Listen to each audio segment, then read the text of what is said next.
पीले दांत वाली बहू। रंजना कभी ब्रश नहीं करती थी।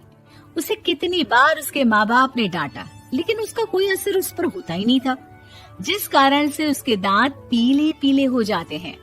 शादी के बाद अरे बहू, वैसे तो तुझ में कोई कमी नहीं है, पर तेरे दांत इतने पीले कैसे हैं बेटा? कैसे मतलब? कोई सर्जरी थोड़ी ना कराइए। वो तो क्या नाम, मैं ब्रश नहीं करती थी तो पीले हो गए। अब क्या करूं? आप कहें तो लाल करवा लूं या फिर काले? यार ये क्या है, क्यों माँ से लड़ रही हो? लड़ रही हूँ? अरे मैं लड़ रही हूँ या ये बोल रही है कि दांत पीले हैं, पीले। अरे तपस्या थोड़ी ना की है इन्हें पीले करने के लिए।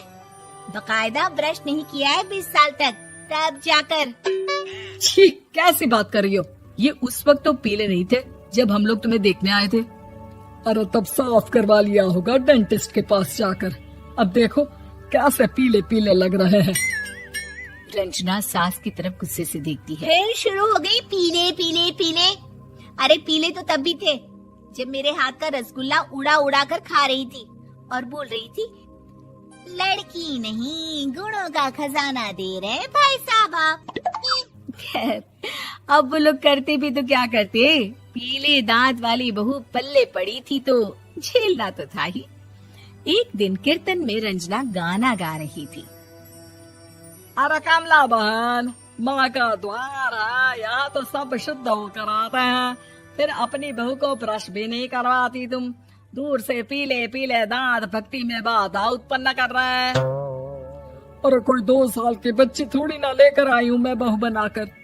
अच्छी खासी लड़की है, अरे कैसे करवाऊं ब्रश? ये तो उसे खुद करना चाहिए ना। अब माँ बाप तो इसके जैसे तैसे निपटा दिए, ये नहीं सोचा कि सास कैसे संभालेगी। सास बहू को लेकर घर आ जाती है, लेकिन सोच लेती है कि अब इसे लेकर कहीं नहीं जाएगी। अगले रोज बहू कहती है, अरे क्या हो गया, मंदिर नहीं जाना क्या? कीर्तन का वक्त हो रहा है। मेरी मधुर वाणी से कान्हा जी जागते हैं और सोते हैं। आप तो जानती है ना उनकी भक्ति में कितना मन लगता है मेरा। वो क्या है ना, तबीयत ठीक नहीं लग रही है मेरी, आराम करूंगी मैं।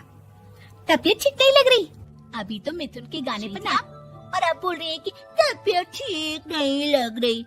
अरे भक्ति में मन लगा लो सासू माँ, ऊपर जाना है, क्या मुंह दिखाओगी आप? हाँ? सास को बहू की बात पर गुस्सा आ जाता है।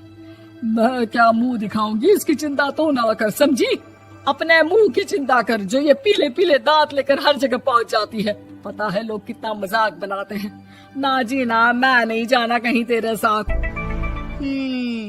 तो ये बात है, कोई ना, मत जाओ, मैं अपने कमरे में ही बैठकर भक्ति कर लूंगी। ऊपर वाला दांत थोड़ी ना देखता है, मन देखता है, भावना देखता है। और अरे बस बस, तू सब कुछ दिखा, बस ये सफेद चमकदार दांत ना दिखाना किसी को, है? जा यहाँ से। बहू को सास की बात का कोई फर्क नहीं पड़ता, वो तो जैसी थी वैसी ही रह जाती है। सुबह नहाकर किचन में खाना बनाना, फिर खाना खाना, कीर्तन भजन करना और सो जाना। एक दिन, माँ जी मैं सहेली के घर जा रही हूँ, शाम को लेट आऊंगी। हाँ हाँ तो जाना, मैंने कौन सा तेरी आरती करनी है घर पर बैठकर। रंजना सहेली के घर जाती है, जहाँ वो पार्टी में जाने की तैयारी कर रही होती है। अरे शिखा, कहाँ जाने की तैयारी कर रही है? मैं गलत वक्त पर आ गई क्या? अरे नहीं यार, उल्टा सही वक्त पर आई है। मैंने ये साड़ी और ज्वेलरी निकाली है यार, शाम को इनके ऑफिस की एक पार्टी में जाना है। बताना कैसा लग रहा है ये सब? नहीं यार, इस ड्रेस के साथ तो वो वाली ज्वेलरी अच्छी लगेगी। हाँ हाँ सही बोल रही है, मैंने ध्यान ही नहीं दिया। वैसे तो हमेशा से मस्त फैशन सेंस रखती है, तो बड़ा जाती होगी ना पति के साथ पार्टी में। रंजना कुछ नहीं बोलती, बस सोचती है कि यार काश ये बात सही हो जाती, पर मैं क्यों नहीं जाती पार्टी में? क्या इन लोगों की कोई पार्टी होती नहीं होगी? रंजना घर आती है और रात में पति से सवाल करती है, एक बात बताइए, आप मुझे किसी पार्टी में क्यों नहीं ले जाते? क्या आपके यहाँ ऑफिस में पार्टी नहीं होती? पति बेचारा क्या कहता कि दांत पीले हैं तुम्हारे इसलिए। अरे कोई पार्टी होती नहीं हम लोगों के ऑफिस में, तो कहाँ से लेकर जाऊं? और मार्केट, मॉल, कहीं वीकेंड घूमना, कहीं तो। अरे यार, सारे हफ्ते में एक छुट्टी मिलती है, तो सोचता हूँ कि आराम ही कर लूं। क्यों? रंजना मन मार के रह जाती है। पहले कभी सास के साथ मंदिर जाया करती थी, लेकिन वो भी सास ने ले जाना बंद कर दिया। घर बैठी बैठी रंजना बोर हो जाती है। तभी उसे आइडिया आता है और वो मायके जाने का सोचती है। सासू माँ, 2 दिनों के लिए मम्मी के घर जा रही हूँ। अच्छा अच्छा, ठीक है, आराम से जा। और हाँ, माँ से कुछ अच्छी आदत सीख कर आना कि कैसे शरीर के हर भाग की तरह दांतों की सफाई भी जरूरी होती है, समझी? शुरू हो गई ना आप। वो लोग आपकी तरह नहीं है कि छोटी छोटी बात का बतंगड़ बना दे। उन लोगों के लिए मैं मायने रखती हूँ, ना कि मेरे पीले पीले दांत।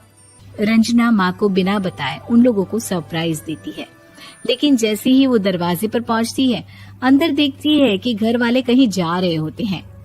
अब माँ, काश रंजना दीदी के दांतों वाली प्रॉब्लम नहीं होती, तो वो भी हम लोगों के साथ चलती ना बुआ जी की बेटी की शादी में। हाँ बेटा, लेकिन अब उसे कौन समझाए कि उसको उसके पीले दांत नहीं दिखते, लेकिन उसके आसपास के लोगों को कितना एम्बैरेसिंग फील कराते हैं।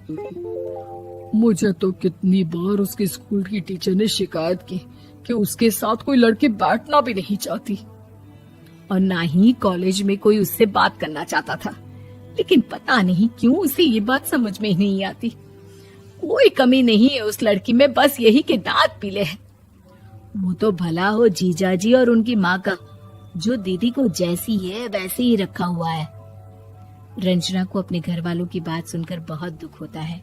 वो सोचती है कि वो क्या करे, लेकिन फिर वो सीधा डेंटिस्ट के पास जाती है, अपने दांत चमकाती है और कसम खाती है कि वो रोज ब्रश करेगी।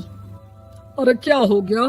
तुम तो 2 दिनों के लिए गई थी ना, पर कोई ना, अच्छा है, चलो आ गई तो। रंजना सास के सामने आकर खड़ी हो जाती है और पूरी स्माइल करती है, उसके चमकदार दांतों को दिखाती हुई। हैं? चले मंदिर। माँ, मुझे माफ कर दीजिए, मैंने आप लोगों को बहुत एम्बैरेसिंग फील करवाया। मैं आज से रोज ब्रश करूंगी।